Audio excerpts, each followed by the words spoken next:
if you had to label him in the streets, what would Jay's title be? It's just a lot of cowardly shit he done, right? Like, right. Sucker shit. So how do you label it? Like, I don't know. What do I label him as? What's the first sucker move that he pulled, in your opinion? Like, because y'all are childhood friends, so I'm sure red flags might have been there. You let it slide, but then there's something specifically that made you go, wait a second, that was some sucker. Wow, I got a string of them, but look at me in my face, right? During my trial, look at me in my face telling me, yo, don't worry about it, bro. I got you. And I never see him again. And I come to you and say, yo, look, I don't need nothing but help to get out of this. This lawyer, I just get lawyer, I don't give a fuck, I need help to get out of this. And you say, yo, relax, don't worry about it, bro, I got you. And I never see you again. I think that might have been the worst right then and there. But it also might have been the best. Right. Because I learned from that right there. Did y'all ever have any animosity against each other before all this took place? Before you got, was there ever any issue that y'all ever had? We had issues, but not to issues to equate to him treat me like this. When I say that, I'm saying, you mad at me for what? You know, we could talk it out or something. Right. He said on Drake album, which one? Yeah, Drake album. He spoke about an incident where someone I know put him in fear of his life, right? And he spoke about it. He said, yo, but you still chill with him. How could I deal with you? You still want me to deal with you after you know what he did? So I say to that, like, yo, first of all, you never came to me man to man to talk about the situation.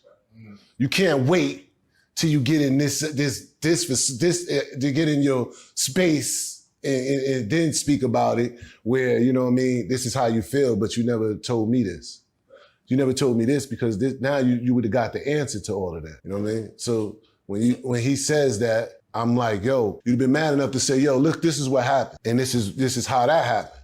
But you was in the wrong. So you have to admit that you was in the wrong to cause the problem. My man saw you stealing from me. He saw you, you red-handed. You know what I'm saying? You're lucky he didn't kill you. You know why he didn't kill you? Because he got love for me. You understand what I'm saying?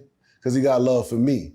So when he sit here and tell me, yo, this is what's going on between me and Jay, and I gotta tell him, okay, just relax. He looking at me side eyes like, yo, that ain't the rules. He's only playing by the rules. You get what I'm saying? But I'm saying to him, like, on behalf of me, you know, just let that ride.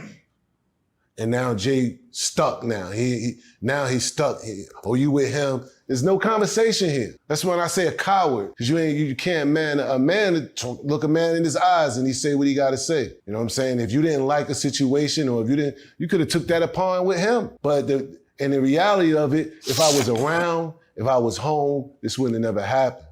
You know, it ain't my fault. You showed greed. You know, you showed greed in the operation that you didn't have no part of, that you shouldn't have been around, that you shouldn't have been in, and this is what happened. Jay, I've never been in any issues on the street. Any issues he ever had, I handled that. From reasonable doubt, when he sit here and tell you, my man got his side sprayed up on Uptown Block, that's me. That's me with this scar from here up here. So he never had no street issues. Rob him, I'm going to see them. You understand? When I go see them niggas got me on the floor with the guns, surrounded with the guns to my head. Behind him. Only thing saved my life is me really knowing they spared my life. Rob him again.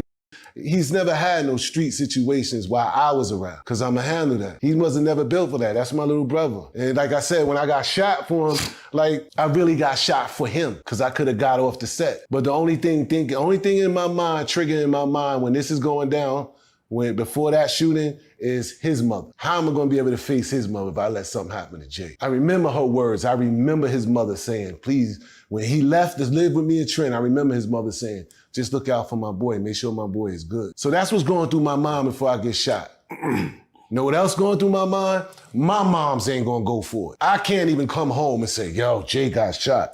My moms would be like, what? How you let that happen? So that's what kind of shit I'm talking about.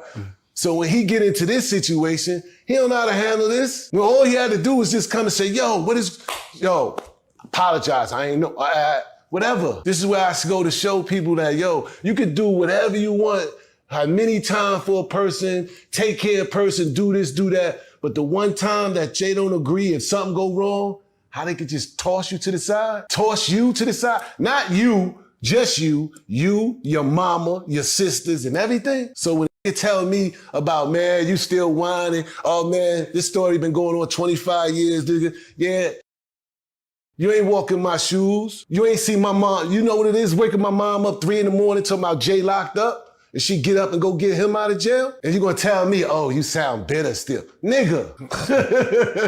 Knowing what you know now and being all the things that you went through, do you take that bullet again?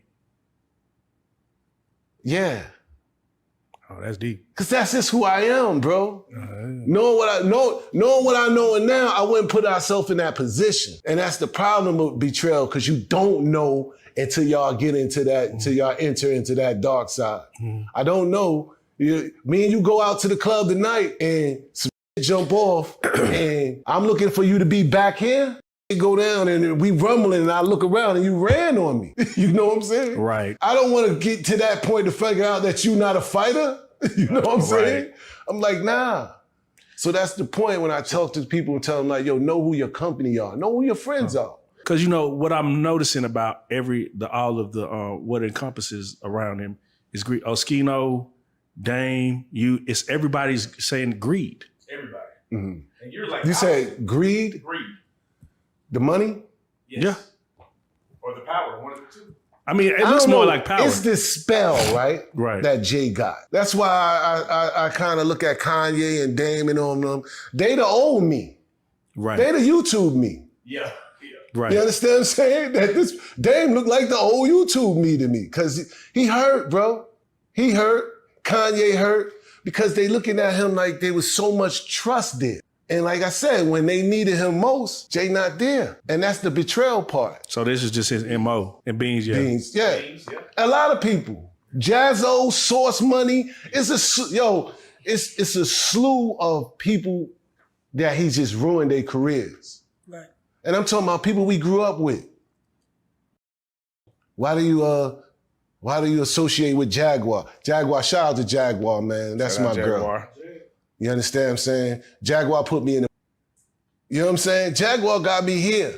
People like, yo, man, what you think about what she be saying? Well, some of the stuff Jaguar speaks, when she say something, it's not happening. Then when it happens, they like, oh, Jaguar, this and that. Who's to say that she's calling her a liar about what she might know and what she not? I can't call her no liar.